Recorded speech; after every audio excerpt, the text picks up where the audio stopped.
Premier, the news at your fingertips. Thank you for staying with us. It's time for us to move on the show, and time for me to, allow you to meet my guest. I've already introduced and told you who my guest is, so it's good to have him on the show tonight. Bukola Olopade, former commissioner for sports in Ogun State. I'm not going to ask you about Gateway,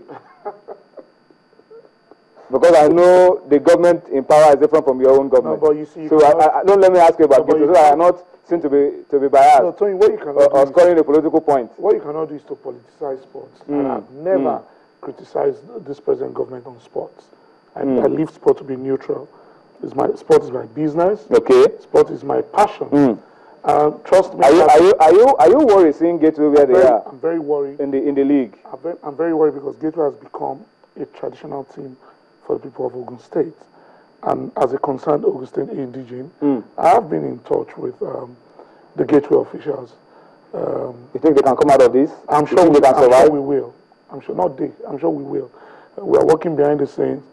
I'll be attending all their next home matches to see what we can contribute to ensure that the legacy of Gateway Football Club does not die abruptly. So we cannot politicize sports. Okay, I agree with you. And that's a good one. That's a good way to start. Let's talk about some critical issues now. Before I bring you to football, let's start with your sports, wheelchair basketball. What's the plan for you, 2015? What competitions are you looking forward to? What programs are we going to be seeing? And this is a very, very busy year for sports. All Africa Games, National Sports Festival, and all of that. It is also very busy for wheelchair basketball. Our normal flagship competition, the Victor Uche. Is he still going to be involved? September. He is involved, fully involved. His passion for it has not dwindled a bit. But we have to push it away from February, the traditional date. Because there are elections and all of that.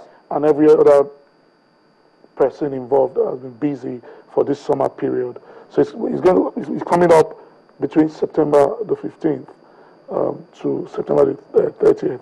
The exciting news for us is that Heritage Bank have also signed on again to support us. We have a few individual gurus. September, are you still doing it in Lagos? Are you moving to the venue? Lagos, because, look, these are special people. The movement can be very difficult at times.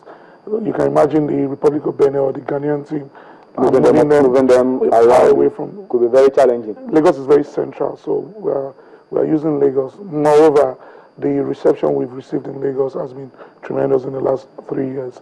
So yes, we're excited about that. But more importantly is the fact that we are going for the Paralympic qualifiers in Algiers in October. And we are very, very excited about this because our female team just might nick the tickets. I'm not boasting about the male team. I'm not that we're not too confident about the male team. Absolutely. But our female team they're that good. Yes. That you can put your money on their qualifying. Remember we sent them to Germany in April, and they came third, playing against tough teams like Australia, Great Britain. Established countries in wheelchair basketball, and they came third. The male team came fourth. It opened a lot of doors for our players because Ahmed and Hakim, they're all in Germany now playing professional. They're not foreign-based wheelchair basketballers. Hopefully, the experiences they garner from playing abroad would aid us in doing well at the Paralympic qualifiers. But I'm not too optimistic for the first time in my life about us winning that ticket. But for the female team, we just might get a ticket. Yes. We're celebrating on this show. It will be massive. It will be massive. We'll require President Buhari to host the team. Win the ticket, and then let's see what President Buhari will do. I'm sure he's a sports-loving president. No doubt. I'm sure he will reward any group of boys or girls or sportsmen who do this country proud. So win the ticket. We will celebrate you on this show, and you will also get the president. By the way, this is not talking down my male team. I'm only trying to. They'll be watching this. Yeah, it is to challenge you to do more, to work harder, so that you can win the ticket too. I want to be in Brazil with you guys, so please win the ticket. Okay, all right, that's a good one. Let's come now to All Africa Games and the National Sports Festival. I still remember that one of the best national sports festivals we've had in a long time was Gateway 2006, when you were deeply involved as Commissioner for Sports in Ogun State. Ever since, we've been having problems, state meeting with the schedule and the time of hosting. Ogun State made the time for the hosting, and I remember on the final day of the games, Governor Gbenga Daniel announced the profits and all of that. Are you worried that we're losing grip of the National Sports Festival? Because up till now, we're not even sure that Calabar will be willing and ready to host. Tony, if we insist, if we all agree that the National Sports Festival is the sports, the cream de la cream of sports, our own Olympics, Unity Games, it is essential that when we put dates on the ground and we put arrangements on the ground, it should be sacrosanct. Work towards meeting those dates. Absolutely. I think the NSC did something very unique in Kaduna. On the day of the closing ceremony, they announced 2 host states for both 2009 and 2012. And that gave Lagos State, for example, enough time to prepare. I doubt if there was any postponement of dates with Lagos. And Lagos Festival was awesome. Kaduna too was good, wonderful, world-class facilities. Unfortunately, we've been drawn back again to the old ways of shifting, overlapping the years and collapsing everything. And once again, I've been working behind the scene. Not that I do not like Cross River State. I've spoken to a few officials of the NSC. I've been talking to them in the last 4 or 5 months. Asking, that should be a plan B. What is a plan? What is the plan B? If Cross River is not ready to continue with the games, why not have the games and call it the brotherly games where Cross River and Akwa Ibom can host side by side? If Cross River are not having the facilities, like a co-hosting arrangement. Yes, and the facilities is not about the logistics of transportation. Well, it's just 45 minutes.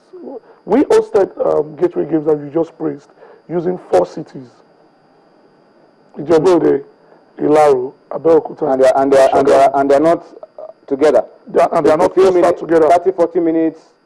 Absolutely, and it was easy. Calabar to Uyo is about 45 minutes. But why am I suggesting this? The unique facilities that you find in Uyo today, in Akwa Ibom today, must be utilized. And if Cross River State are struggling to get facilities in place, then something needs to be done, and quickly too. But if, on the other hand, Cross River State are not ready, let's call a spade and move the festival away from there and take it somewhere else. It's taking too long. And do not forget that we all were expecting these games because it was going to be the first fully open national sports festival. And it was supposed to be last year. And now it's going to drag to the end of a God knows when. So I am an apostle of saying, where the old state has not met with the requirements, yank it away from them and take it to any other state that is ready and prepared to host the festival. Okay, let's move away from National Sports Festival now. Let's talk football. I'm sure you've been following in the last couple of days all happenings around the Nigerian Football Federation. A new coach is in town. Sunday Lucia came in today to be unveiled. If it still happens tomorrow, fine. If it doesn't, as the National Sports Commission are proposing, maybe before the end of the week, what do you make of all that has been happening, and what do you think about the choice of Sunday Lucia? Look, sorry, I've moved from being a sports administrator. You and I, we hold the same postgraduate degree in sports management from the same institution, the Nelson Mandela Metropolitan University. So you understand when I say that business is only good when our sports is thriving for sports businessmen like me. And the key business of sports that channels the millions is football.